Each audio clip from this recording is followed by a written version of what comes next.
Pria ini rela menikahi wanita yang sama sekali tidak dicintainya, hanya demi bisa menjadi lebih dekat dengan putri wanita itu sendiri. Dia rela melakukan apa saja untuk mendapatkan perhatian gadis muda itu. Tetapi cinta itu perlahan berubah menjadi obsesi yang tak terkendali. Pria ini kita sebut saja namanya Jono. Jono adalah seorang profesor yang sedang ingin memulai hidup baru di sebuah kota kecil di Amerika dan menyewa kamar di rumah seorang janda bernama Carla. There. Mrs. Hayes. I'm so pleased to make your acquaintance. Namun sejak pertama kali melihat putri Carla, Lolita, perhatian Jono langsung tertuju kepadanya.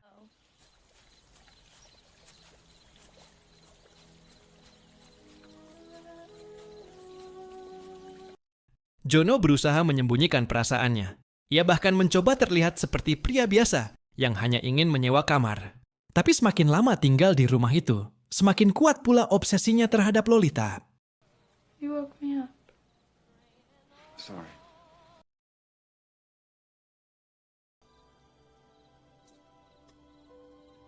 Carla ternyata mulai menyukai Jono. Ia sering mendekatinya dan berharap hubungan mereka menjadi lebih serius. Sherry, you underestimate the possibilities of our humble household. We would put her in Lowe's room. Pagi itu, Carla mengantar Lolita ke sekolah.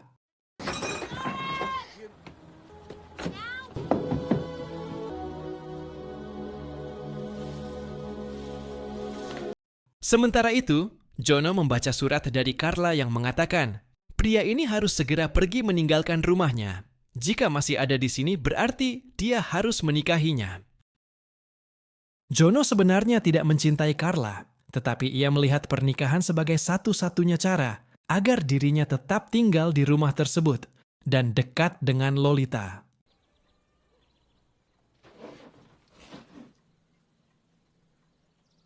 Dan 2 minggu kemudian, Jono memutuskan untuk menikahinya, walaupun sebenarnya tidak mencintainya. Akhirnya, Jono menerima Carla sebagai istrinya. Bagi Carla, ini adalah awal kehidupan baru bersama pria yang ia cintai. Tetapi bagi Jono, pernikahan tersebut memiliki tujuan lain. Dia hanya ingin tetap berada di dekat Lolita. Hingga Johnny nekat setiap malam selalu memberinya obat tidur untuk menghindari keinginan Carla yang selalu mengajaknya olahraga malam layaknya suami istri. Night.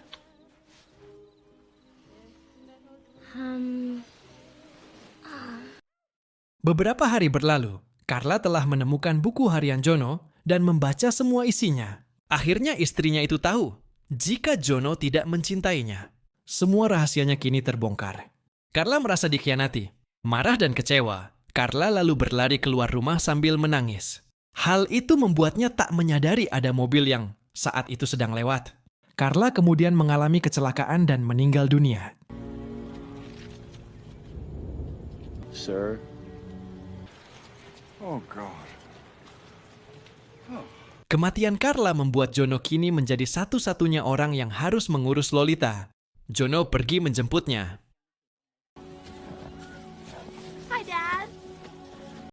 Lolita belum mengetahui bahwa ibunya telah meninggal.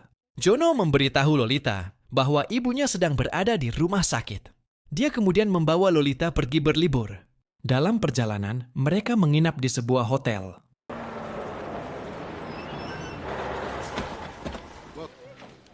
Twin-bedded room. Called last night. Kamar di sana sudah penuh dan hanya menyisakan satu kamar saja untuk mereka.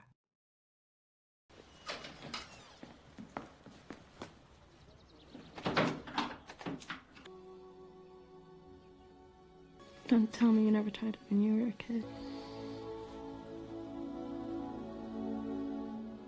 Besoknya, Lolita mulai bertanya tentang ibunya.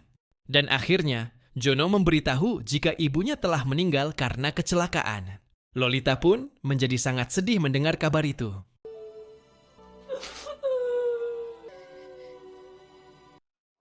Sementara itu, Lolita sendiri mulai menunjukkan sifat pemberontaknya dan tidak suka terus dikendalikan oleh Jono.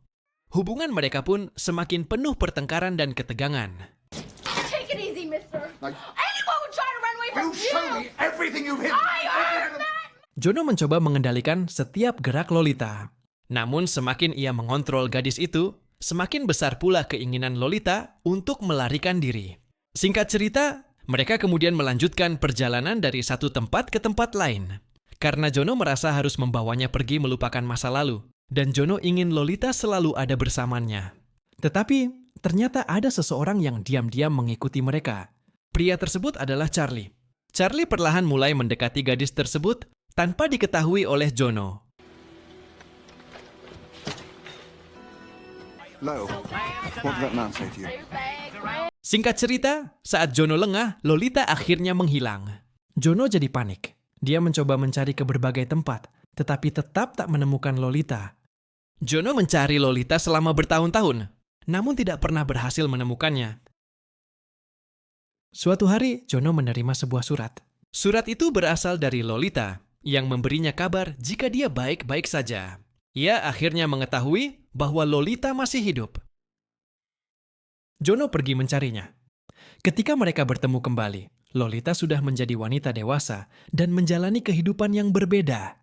Ia sudah menikah dan terlihat sedang hamil, menantikan kelahiran anaknya. Jono kemudian menyadari bahwa gadis yang selama ini ia kejar sudah tak lagi sama. Lolita telah tumbuh dewasa. Ia tidak lagi berada di bawah kendalinya. Jono masih berharap Lolita akan meninggalkan kehidupannya dan kembali bersamanya. Make those 25 steps with me now.